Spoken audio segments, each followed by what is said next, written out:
পরকালকে অস্বীকার করে কিয়ামতের মাঠে যে হিসাব দিতে হবে, এই হিসাব দেওয়ার চিন্তা যার চেতনার ভিতরে নাই, সে মানুষের উপরে যা ইচ্ছা তা করতে পারে। এখনো যদি আমরা সচেতন না হই, এখনো যদি সতর্ক না হই, এখনো যদি আমাদের মধ্যে সতর্কতা আর ঐক্যবদ্ধতা না আসে, তাহলে আবার কোনো না কোনো জালেম আবার মাথা উঁচু করে দাঁড়াবে। আমরা তো এখনো টুপি নিয়ে দ্বন্দ্ব, পাঞ্জাবের ডিজাইন নিয়ে দ্বন্দ্ব, নিজেদের ছোট্ট ছোট্ট বিষয় নিয়ে আমরা আবার সেই দ্বন্দ্বে লিপ্ত হয়েছি।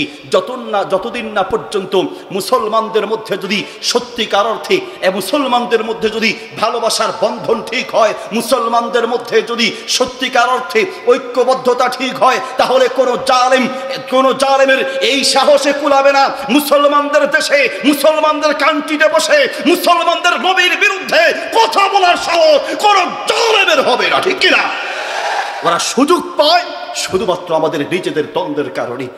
আল্লাযী ইউকাযযিবু বিদ্দীন, পরকালে যে কিয়ামতের মাঠে আল্লাহর সামনে দাঁড়াতে হবে, এই ভয় না থাকলে মানুষ বালহুম আদল, জানোয়ারের চেয়ে খারাপ হতে পারে। প্রিয় ভাইয়ের আমার, আমরা অনেকেই আসলে যে আমাদেরকে কিয়ামতের মাঠে আল্লাহর সামনে দাঁড়িয়ে হিসাব দিতে হবে, এই ভয় কি আমাদের আছে? আপনার আমার জীবনের চালচলনের দিকে তাকালেও আমরা দেখব আসলে সেই ভয় আমাদেরও নাই। যদি থাকতো, আপনার যে টাকা পয়সা, আপনার যে ইনকাম, আপনার যে রুজি, ওই টাকা পয়সার মধ্যে এতিমের হক আছে, মিসকিনের হক আছে, ফকিরদের হক আছে, গরিব মিসকিন অসহায় মানুষের হক আছে। সামনে রমাদান আসছে, রোজার মাসালা খুব জিজ্ঞেস করে, নামাজের মাসালা মাশাল্লাহ খুব জিজ্ঞেস করে, আর জাকাতের মাসালা কানে ঢুকাতে পর্যন্ত চায় না। জাকাত যে একটা বিধান আছে, আবু বকর রাদিয়াল্লাহু আনহু বলেছেন, শোনো, রাসূল সাল্লাল্লাহু আলাইহি সাল্লামের যুগে জাকাত হিসেবে একটা রশি দিত।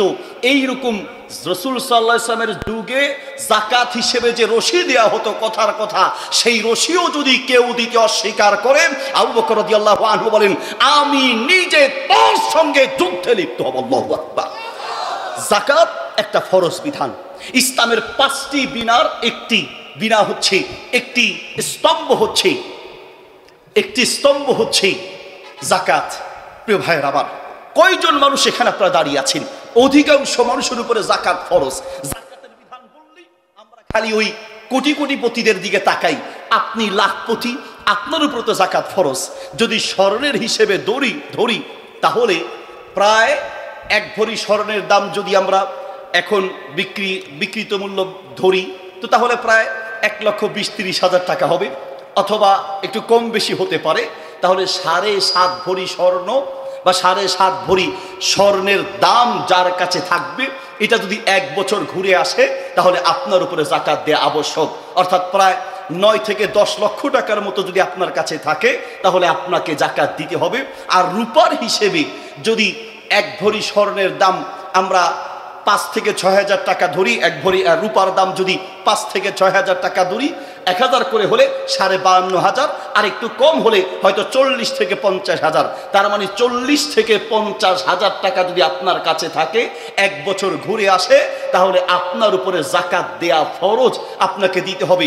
রূপার দাম ধরবো না স্বর্ণের দাম ধরবো, ওলামায়ে কেরামের 2টি মত আছে। রূপার হিসেবে ধরাটা উত্তম, কারণ এতে করে গরিবদের হক আদায় হবে। গরিবদের দিকে তাকিয়ে রূপার হিসেবে 40-50,000 টাকা অতিরিক্ত যদি 1 বছর ধরে আপনার কাছে থাকে, তাহলে আপনাকে যাকাত দিতে হবে। আর যদি আপনার কাছে স্বর্ণের হিসেবে 8 লক্ষ টাকার উপরে, 8 থেকে 9 লক্ষ টাকা যদি আপনার কাছে থাকে, 1 বছর ঘুরে আসে, তাহলে যাকাত দিতে হবে।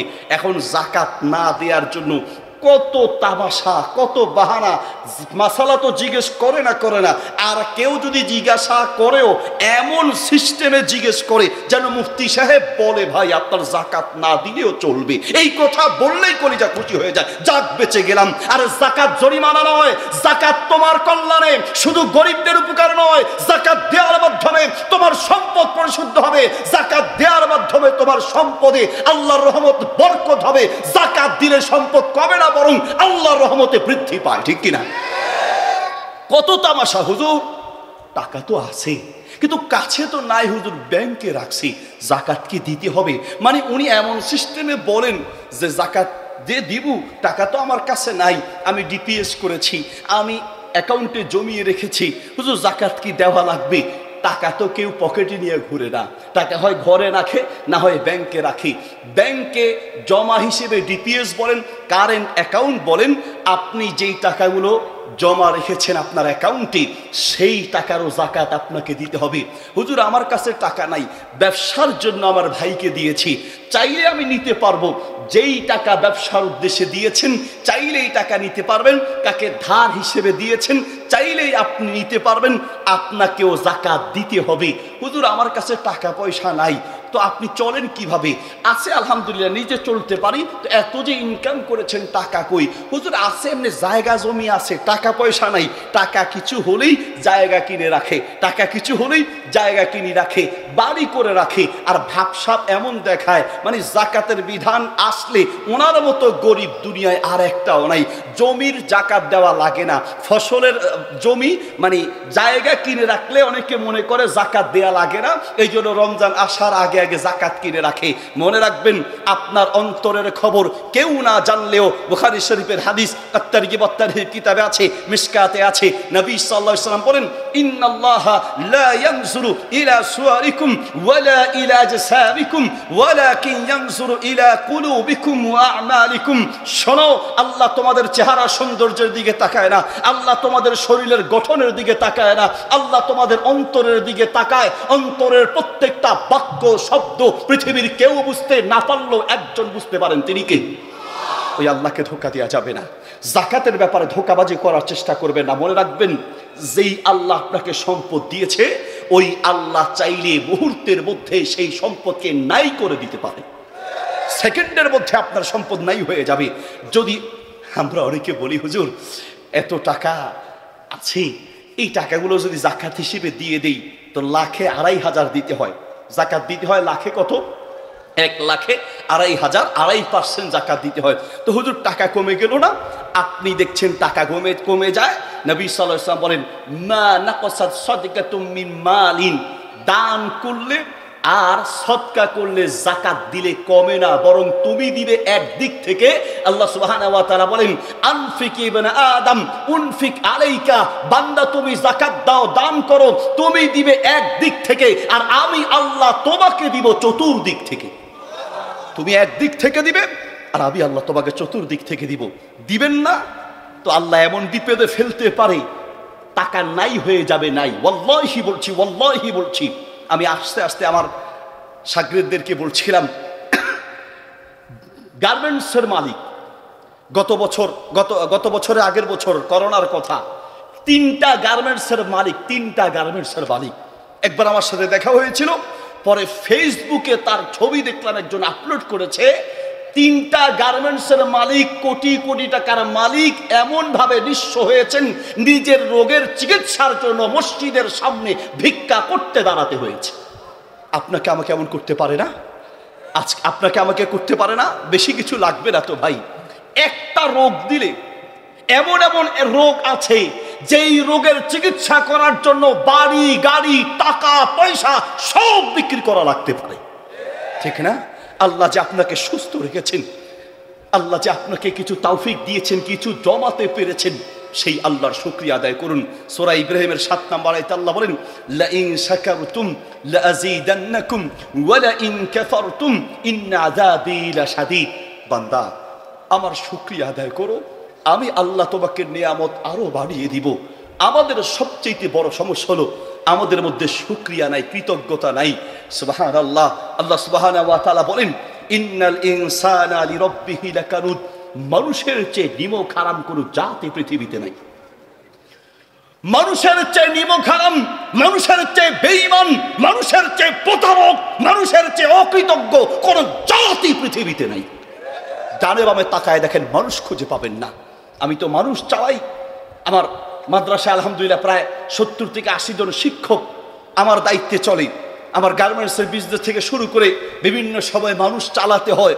মানুষ চালানোর অভিজ্ঞতা থেকে বলছি, ডানে বামে তাকায় দেখেন, মানুষ খুঁজে পাবেন না। মানুষ যার জন্য জীবন বাজি রেখে করেছেন, যাকে নিজের জীবন বাজি রেখে বড় করেছেন, যাকে আপনি সাঁতার কাটা শিখিয়েছেন সে আপনাকে ডুবাতে চাইবে, যাকে আপনি ড্রাইভিং শিখিয়েছেন সেই আপনাকে অ্যাক্সিডেন্ট করতে চাইবে।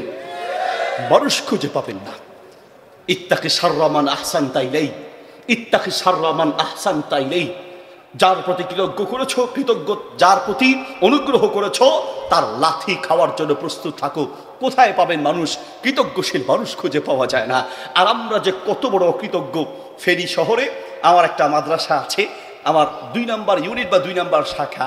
সেখানে গত 2 বছর আগে বাচ্চাদেরকে আনন্দ দেওয়ার জন্য একটা ইন্দোনেশিয়ান বিড়াল রেখেছিলাম। আমি যখন বিড়ালটা আনার পরে শর্ত সাপেক্ষে বিড়াল পালা যায় যাচ্ছে, তো বিড়ালটাকে যখন মাঝে মাঝে অফিসে যেতাম, বিড়ালটা আমাকে চিনতে পেরেই কোলে উঠে যেত, পিছনে ঘুরঘুর করতো, কাঁধে উঠে যেত। একটা বিড়াল তার মালিক চিনে, একটা গরু তার মালিক চিনে, একটা ছাগল তার মালিক চিনে, একটা পশু জানোয়ার তার মালিক চিনে। আর আপনি মানুষ হয়ে আপনার মালিক আল্লাহকে চিনতে পারেন নাই। আপনার চেয়ে নিমক হারাম পৃথিবীতে কেউ হতে পারে না। ফজরের নামাজের সময় আপনাকে খুঁজে পাওয়া যায় না। আপনি কত বড় অকৃতজ্ঞ আপনি জানেন? নামাজ পড়ছেন ভাইয়া? হ্যাঁ পড়েছি। কোথায়? কম্বলের তলে। নামাজ পড়ছেন? হ্যাঁ পড়ছি। কি কন? বিশেষ করে ফজরের নামাজ পড়ছেন নি কাকা? পড়ছি। কোথায়? কম্বলের তলে। ফজরের নামাজের সময় ওনাকে ঘুম থেকে উঠানো যায় না, ওনাকে ঘুম থেকে উঠানো যায় না ফজরের নামাজের সময়। তুমি কত বড় নিমক হারাম জানো? রাতে ঘুমাতে গেলে রাতের 10টা, 11টা, 12টা, 1টা, 2টা, 3টা, 4টা, 5টা পর্যন্ত প্রায় 8 ঘন্টা আল্লাহ আপনাকে আরাম করে ঘুম বানিয়েছেন। আল্লাহ চাইলে সারা রাত ঘুমাতে না দিয়ে আপনাকে হসপিটালে পাঠাতে পারতো। একটু ব্রেইনটা ঘুরাই দিত, পাবনায় মানসিক হসপিটালে যাওয়া লাগতো, পেটে ডিস্টার্ব শুরু করে দিত, বাথরুমে যাওয়া লাগতো, স্ট্রোক করাই দিত, হসপিটালে যাওয়া লাগতো। আল্লাহ বলেন, না বান্দা, আমি আল্লাহ দয়া করে তোমাকে ঘুম বানিয়েছি। ওয়াজআলনা নাওমাকুম সুবাতা। আল্লাহ বলেন, আমি তোমাকে ঘুম দেই, আমি ঘুম দেন আল্লাহ। পৃথিবীর মানুষের হাতে ঘুম নাই। যদি থাকতো ঘুমের ঔষধ খাওয়া লাগতো না। ঘুমের ঔষধ খেয়ে পর্যন্ত ঘুমাতে পারে না। আল্লাহ বলে, পৃথিবীর মানুষের হাতে ঘুম নাই, আমি আল্লাহ তোমাকে দয়া করে ঘুম বানিয়েছি। যেই আল্লাহ আপনাকে দয়া করে ঘুম বানিয়েছেন 7 থেকে 8 ঘন্টা, যেই আল্লাহ আরামের ঘুম দিয়েছেন, ওই আল্লাহর জন্য শুধু 20 মিনিট ফজরের নামাজের টাইমে নামাজ যদি পড়তে না পারেন, আল্লাহ আপনাকে 8 ঘন্টা দিয়েছে। আর আল্লাহর জন্য যদি 20 মিনিট নামাজ পড়তে না পারেন, আপনি মানুষ হতে পারেন নাই। আপনার চেয়ে নিমক হারাম কেউ হতে পারে না, ঠিক কিনা? জানি না আমি কিভাবে বললে আপনি বুঝবেন, কিভাবে বললে যে আপনি বুঝবেন, কোন শব্দ আর বাক্য দিয়ে বললে যে আপনি বুঝবেন আমার জানা নাই। আপনি যে সুস্থ আছেন, আজকে টাকার বান্ডিল নিয়ে আপনি কিছু টাকা হলেই জায়গা কিনে রাখেন, কিছু টাকা হলেই ব্যাংকে রাখেন। হুজুর জায়গা কিনছি, টাকা তো নাই, জায়গা জমি আছে। মনে করছেন জায়গা জমির যাকাত দেয়া লাগবে না। যেই জমি ফসল ফলানোর জন্য কিনা হয়, অর্থাৎ আপনি জমিতে ফসল উৎপন্ন করছেন, তাহলে সেই ফসলের যাকাত দিতে হবে, জমির মূল্যের উপরে যাকাত দিতে হবে না। যেই জমি আপনি ক্রয় করেছেন বাড়ি করার জন্য, ওই জমির যাকাত দিতে হবে না, কারণ এটাতে আপনি বাড়ি করবেন। কিন্তু যেই জমি আপনি ক্রয় করেছেন, দাম বাড়লে বিক্রি করবেন, কিছুদিন দাম বাড়লে বিক্রি করে এরপর ইনশাল্লাহ অন্য জায়গা নিব, অন্য কাজ করব। তাহলে আপনি জমি কিনেছেন ব্যবসার জন্য, বাড়ি করার জন্য নয়, ফসল উৎপন্ন করার জন্য নয়। যেই জমি বিক্রির উদ্দেশ্যে নেওয়া হয়, ওই জমির বর্তমান মূল্যের উপরে ধারণা করে প্রত্যেকটা ডিসিম, প্রত্যেক কাঠা, প্রত্যেক শতাংশের হিসাব করে করে যাকাত দিতে হবে। আপনি যদি ঠিকমতো যাকাত দিতেন, তো আপনার এলাকার মানুষগুলো না খেয়ে ঘুমায় থাকা লাগতো না। আপনি যদি ঠিকমতো যাকাত দিতেন, তাহলে বাংলাদেশের সেই মানুষগুলো রাস্তায়, হসপিটালের বিছানায় ছটপট করা লাগতো না, রাস্তায় স্টেশনে ঘুমারও লাগতো না, ঠিক কিনা? আপনার কারণে ঘুমায়, আপনার কারণে। আপনার কাছে 500-1000 টাকার দাম নাই, কিন্তু আপনি কি জানেন 1 লাখের 2,500 টাকার দাম হয়তো আপনার কাছে নাই, কিন্তু পৃথিবীর বহু মানুষ শুধুমাত্র 200-250 টাকা দিয়ে একটা বালিশ কিনবে, সেই টাকা তার নাই। এই 200-250 টাকার অভাবে মাথার নিচে ইট দিয়ে সারা রাত ঘুমায়। যান ঢাকা কমলাপুর রেল স্টেশনের আশেপাশে, যান কুমিল্লা, ফেনী, চট্টগ্রামের রেল স্টেশনে গিয়ে দেখেন, আপনার কাছে 2-2,500 টাকা কিন্তু কোনো ব্যাপার নয়, কিন্তু এই 2-2,500 টাকার অভাবে একটা কম্বল কিনতে না পেয়ে বহু মা তার বাচ্চাকে নিয়ে রাস্তার পাশে সালার বস্তা গায়ে দিয়ে ঘুমায়। কিয়ামতের মাঠে আপনাকেও হিসাব দেয়া লাগবে। কিয়ামতের মাঠে আপনাকেও হিসাব দেয়া লাগবে, কারণ আপনি তার হক আদায় করতে পারেন নাই। আপনার তো একটু কলিজা থরথর করে কাঁপা উচিত। এই গরিব অসহায় মানুষগুলো দেখে যদি আপনার কলিজায় একটুও ব্যথা সৃষ্টি না হয়, একটুও যদি মায়া সৃষ্টি না হয়, একটুও যদি আন্তরিকতা সৃষ্টি না হয়, একটুও যদি কলিজায় আঘাত সৃষ্টি না হয়, আপনি মানুষ হতে পারেন নাই। মনুষ্যত্ব বোধ জাগ্রত হয় নাই, ঠিক কিনা? আপনি মানুষ হতে পারেন নাই। ওমর রাদিয়াল্লাহু আনহু, আপনারা জানেন, রাতের অন্ধকারে হেঁটে হেঁটে খোঁজ নিতেন কার কি দরকার, কার কি প্রয়োজন। রাতে অন্ধকারে হেঁটে হেঁটে খোঁজ নিতেন। একদিন এক বাড়ির পাশ দিয়ে যাচ্ছেন, যাওয়ার সময় এক বাচ্চার কান্নার আওয়াজ শুনতে পেয়ে তিনি দাঁড়িয়ে গেলেন। দাঁড়িয়ে দেখলেন যে বাচ্চাকে কেন কান্না করাচ্ছে দেখি। কিছুক্ষণ পরে তিনি সেই বাসায় ঢুকলেন। ঢুকে দেখলেন এক বৃদ্ধা মহিলা বসে আছে। বললেন, বুড়িমা, তোমার বাচ্চা এইভাবে চিৎকার করে কাঁদছে হাউমাউ করে, তুমি বাচ্চাকে কোনো খাবার দাও না কেন বলো? মহিলা বলছে, আমার বাচ্চাকে খাবার দেওয়ার মতো কোনো খাবার আমার ঘরে নাই। আমি বিধবা, আমার স্বামী নেই, অসহায় অভাবী মানুষ, কোনো খাবারের ব্যবস্থা করতে পারি নাই যে আমার বাচ্চাকে খাবার দিব। পাতিলের মধ্যে শুধু পানি গরম করছে আর বাচ্চাকে বলছে ঘুমায় যাও, রান্না হলে তোমাকে দিব। পাতিলে কি বলছে? পাতিলে কোনো খাবার নাই, শুধু পানি গরম করছি বাচ্চাকে বুঝ দেওয়ার জন্য। ওমর রাদিয়াল্লাহু আনহু বলেন, তো তুমি বিধবা অসহায় মানুষ, বাইতুল মাল থেকে ওমরের পক্ষ থেকে কোনো খাবার কি পৌঁছানো হয় নাই? মহিলা বলছে, আমি আল্লাহর দরবারে ওমরের বিরুদ্ধে নালিশ করব, কেন আমার ঘরে খাবার পৌঁছাতে পারে নাই। ওমর থরথর করে কাঁদতে লাগলেন। বুড়িমা, আল্লাহর ওয়াস্তে ওমরের বিরুদ্ধে বদদোয়া করো না, ওমরকে মাফ করে দাও। ওমর লিস্ট করতে বলেছে, তোমার নামটা বাদ পড়েছে, ওমরের দোষ নাই। বলছে, ওমরের পক্ষ থেকে এখনই খাবার চলে আসবে, একটু অপেক্ষা করো। ঘর থেকে বের হয়ে দৌড়াতে দৌড়াতে চলে গেলেন খাদেম আসলামের কাছে। আসলামকে গিয়ে বললেন, আসলাম, তাড়াতাড়ি খাদ্য গুদামের চাবিটা নাও, খাদ্য গুদাম খোলো। কেন কেন? বলছে, কোনো কথা নাই, গুদাম খোলো। বাইতুল মালে গিয়ে খাদ্য গুদাম খুলে ওমর রাদিয়াল্লাহু আনহু বলছেন, আসলাম, একটা আটার বস্তা আবার পিঠে উঠায় দাও, আমি সেই মহিলার বাড়িতে পৌঁছে দিব। আসলাম বলছে, আনা খাদিমুক, আমি আপনার খাদেম, উপস্থিত আছি, আপনি কেন কাঁধে করে নিবেন? আমার কাঁধে উঠায় দেন, আমি তো আছি। ওমর রাদিয়াল্লাহু আনহু বললেন, আসলাম, আজ তুমি দুনিয়ার বোঝা তোমার পিঠে নিতে রাজি হচ্ছ, কিন্তু আগামীতে পরকালে তুমি আখেরাতে আমার দায়িত্বের বোঝা তোমার পিঠে নিতে রাজি হবে না, তোমাকে খুঁজে পাওয়া যাবে না। আসলাম, আটার অবস্থা আমার পিঠে উঠায়া দাও। আমি কেন সেই মহিলার কাছে খাবার পৌঁছাতে পারি নাই? এই মহিলা যে কান্না করছে, তার বাচ্চা যে কান্না করছে, আমি আল্লাহর সামনে কি জবাব দিব? আসলাম, কিয়ামতের মাঠে আমাকে কেউ বাঁচাতে পারবে না। আটার অবস্থা আমার পিঠে উঠায়া দাও। আমি যখন আটার অবস্থা নিয়ে হাঁটবো, আমার আল্লাহর দয়া হবে। আল্লাহ মাফ না করলে আমাকে দুনিয়ার কেউ বাঁচাতে পারবে না, ঠিক কিনা?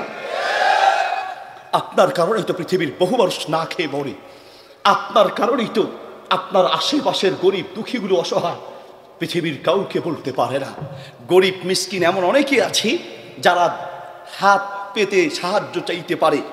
মোবাইলের হোয়াটসঅ্যাপ চেঞ্জ করতে করতে, মোবাইলের সিম চেঞ্জ করতে করতে 5 নাম্বারটা চালাচ্ছি, 4 অফিসে দিয়ে দিছি। মাঝে মাঝে হোয়াটসঅ্যাপে এমন মেসেজ আসে, চোখের পানি ছাড়া চোখের পানি ছেড়ে দেওয়া ছাড়ার কোনো উপায় থাকে না। কারণ আমি অত ধনী নই, অত সম্পদশালী নই, ঘর নাই, বাড়ি নেই, চিকিৎসা টাকা পয়সা আসার সময়ও আমার প্রতিবন্ধী শাখার এক বাচ্চা ঢাকা মেডিকেলে অসুস্থ অবস্থায় আছে, প্রচুর টাকা দরকার। তো কি করব? মাঝে মাঝে এই মেসেজগুলো দেখি, আর নিজেকে ধিক্কার দেওয়া ছাড়ার উপায় থাকে না। অসহ্য হয়ে মাঝে মাঝে আরেকজনকে দেই যে দেখো কি করতে পারো। বলতে চাচ্ছিলাম পৃথিবীর এমন বহু মানুষ কষ্টের যন্ত্রণায় ছটফট করছে। কেউ রাস্তায় ভিক্ষা করে, আর কেউ ভিক্ষাও করতে পারে না। বহু মধ্যবিত্ত আছে, মিসকিন হয়ে আছে, পৃথিবীর কাউকে বলতে পারে না। তোমার দায়িত্ব, তোমার অর্থ সম্পদের যাকাত তো দিবে, পারলে অতিরিক্ত দান পর্যন্ত করা উচিত, ঠিক কিনা? তোমার জীবনে আজ পর্যন্ত এতটুকু ব্যথা তৈরি হয় নাই? বলো, তুমি যে রাতে খাওয়ার সময় 10-12 রঙের তরকারি না হলে তোমার পেটের ভাত হজম হয় না, তুমি কি আজ পর্যন্ত কোনোদিন কোনো একটা এতিমখানায় গিয়ে একটা বার জানার চেষ্টা করেছো? একটা বার কি জানার চেষ্টা করেছেন এই এতিমগুলো খায় কি করে? আবার মাদ্রাসার একটা মাদ্রাসা আছে এতিমদের জন্য, একটা মাদ্রাসা আমরা টাকা নেই, আর একটা এতিম হলে আমরা ফ্রি পড়ানোর চেষ্টা করি।